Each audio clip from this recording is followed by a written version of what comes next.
Good afternoon, I'm John Naylor on Termite Talk. I'm here with Alan Ferguson from Conquer Termites. Alan, Conquer Termites and termites in residential Brisbane, it's a pretty big deal, yeah?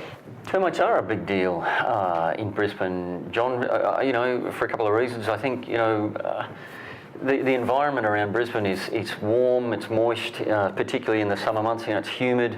And as you'll hear from me quite regularly, the big deal around termites is it's all about moisture for them. Yeah, okay, so, cool. Now, the thing is, we want to get straight into a how-to type thing today because that's what people are dying to know. And obviously a real big deal for people, I know is for sure, is how can they check for themselves around the house for termites? So can we touch on some things about how people go about doing their own termite inspections?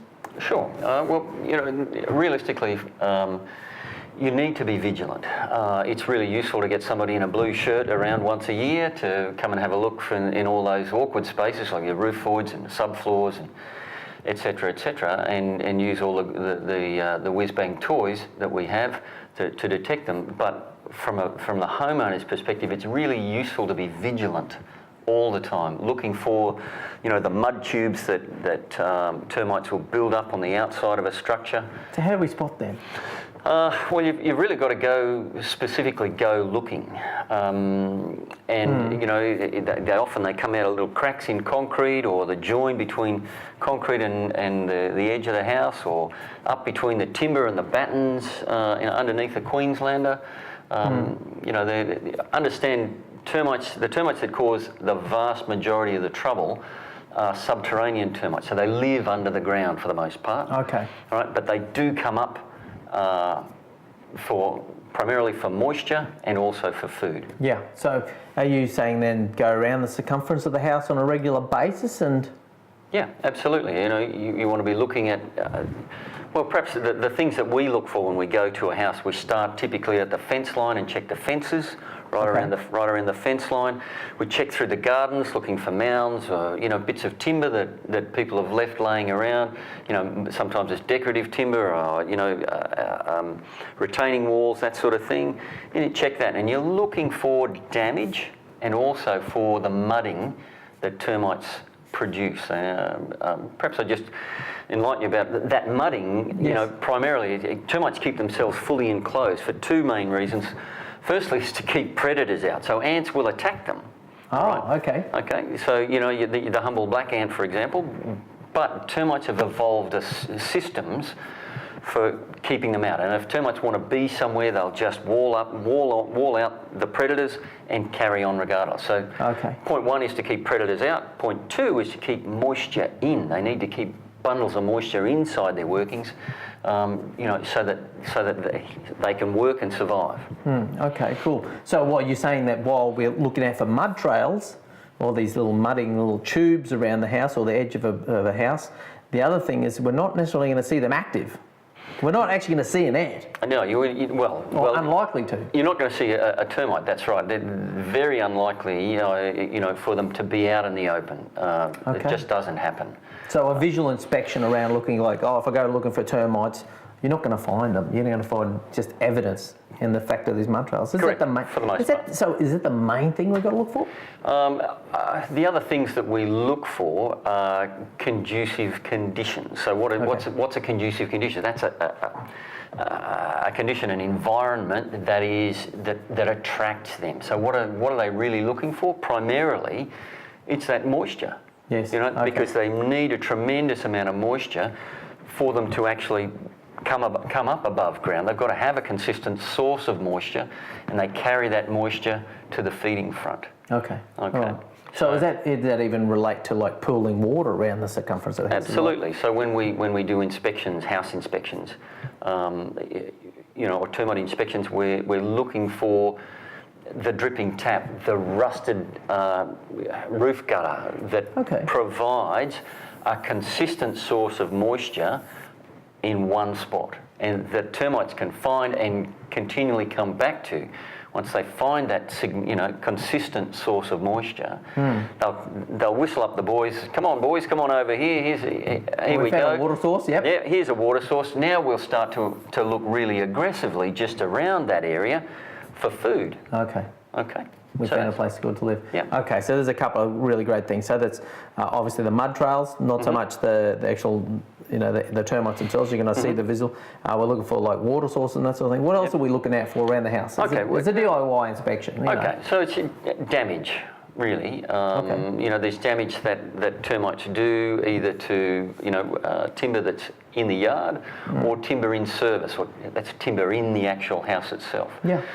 Now, again, using the same principle as they keep themselves fully enclosed, they'll do that within timber. So they can eat all the timber and just leave a veneer of paint. Yeah, we've got a little thing there behind us. Yeah, and just a very, very tiny signal.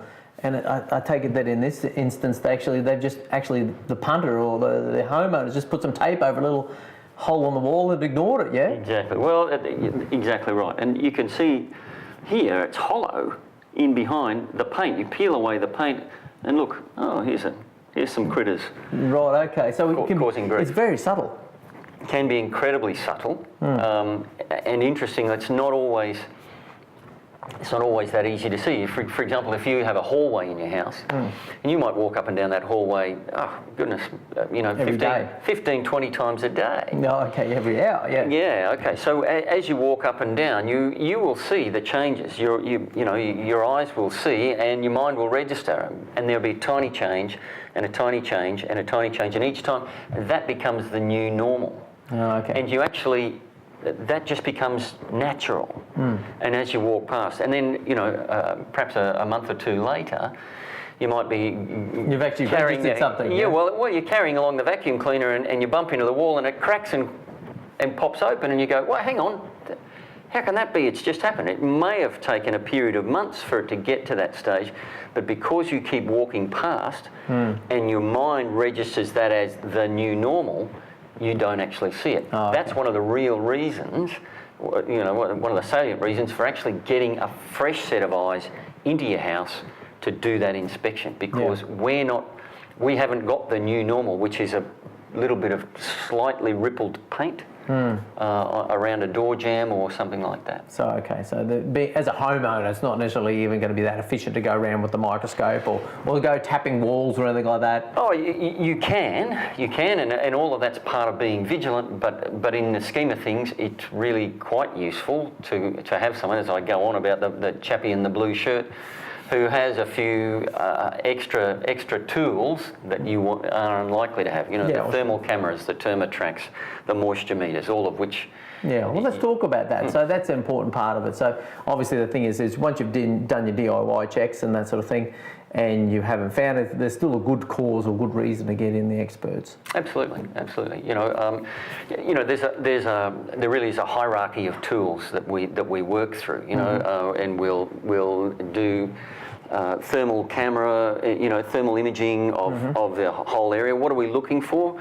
At either end of the spectrum, it's either a bivouac, so that termites have brought some young from the main colony, ensconced them in a wall somewhere because there's moisture close by. Yes. All right. So the logistics of their operation become much simpler. So if this is the colony, they go from the colony to moisture, have a big drink, carry that moisture to the feeding front, munch, fill their belly back to the nest. So nest, moisture, food, 24 hours a day, 7 days a week. Yes. All right. And if that's 50 or 100 metres from the colony to the moisture, and the moisture is in your house, they bring some young and set up a little colony close by. So it's a logistical thing. It's a shorter distance. And now, okay, yeah. So now, as a professional though, what are you guys doing around that sort of process? So let's just do some key points around that. So as a professional, you come in and you use your thermal imaging cameras. Absolutely, we're looking for thermal imaging over a big area to sort of identify any potential area of concern. Now thermal cameras don't see through walls. All they do is see surface temperature variation. Okay. So on the two ends of the spectrum, one, if they've made that move, brought some young into the house and made a bivouac. All right. It's like a halfway house. Absolutely, there's a whole heap of activity in there, and often they will actually look like a glowing soccer ball, golden, depending on the settings in your camera, but the golden soccer ball in I'll your have to get a wall. look at that one day. Yeah, Okay. absolutely. Now, and moisture content stuff, are you guys doing stuff around that as professionals as well? Moisture as well. So moisture is at the other end of the spectrum, and it's much more subtle than a bivouac, which goes boom out of the wall. Yeah. So what we're looking for then is, because of all the moisture that the termites bring into the house, right, as that bleeds through the wall and then evaporates, it leaves a cool trace. And we can pick up on that. Yes. To go, oh, what's that? And then look a bit closer. We'll run a moisture meter over. Oh yeah, right. Really quite low there. It's high there. Okay. Then we start looking, more in depth. You can pull out a termite track if we need to. We might consult with the owner and say, listen, there's something interesting happening here. We really like to have a look inside the wall, drill a small hole and put a boroscope inside and actually have a look inside the wall. Okay. So there are non-invasive and invasive ways of trying to find out whether there's really a problem or not. Okay, great. And obviously you've talked about it earlier, that when you come as a professional, obviously you're doing a detailed visual inspection and looking for those little telltale marks that you've got a set of eyes around. Telltale signs. And obviously the other thing I know that you guys get up, just even the schedule, just the fact that a regular professional termite inspection is a great way to ensure that you'll look after, protect your investment. Is beneficial. It's about bringing down the risk. The reality is that they're literally everywhere. The trick is keeping them out of your house. Okay. And if they do get into the house, let's find them early. Yeah. So that the amount of damage is much, much, much smaller. Given time, allowed to inhabit your house for 12, 18 months or longer, honestly, the repair bill is frightening. Okay. Frightening. Wow. Okay. Yeah. Something to keep in mind. I've seen that in action myself as well. So, and of course, Conquer Termites, if they get in contact with you, you do pest control as well? Yep, absolutely. We do pest control for our clients. That's probably not the main focus of our business, but while we're there, if there's another issue, we're happy to help. Yeah, you're complete professional around that, I'm sure. Now, how do you contact Conquer Termites? The simplest way to get a hold of Conquer Termites, you can jump online if you have a computer, or alternatively, we have a phone number here for Conquer Termites. Jump on the phone, you'll chat to either the delightful Kai in the office, or if she's already on the phone, you'll come through to me.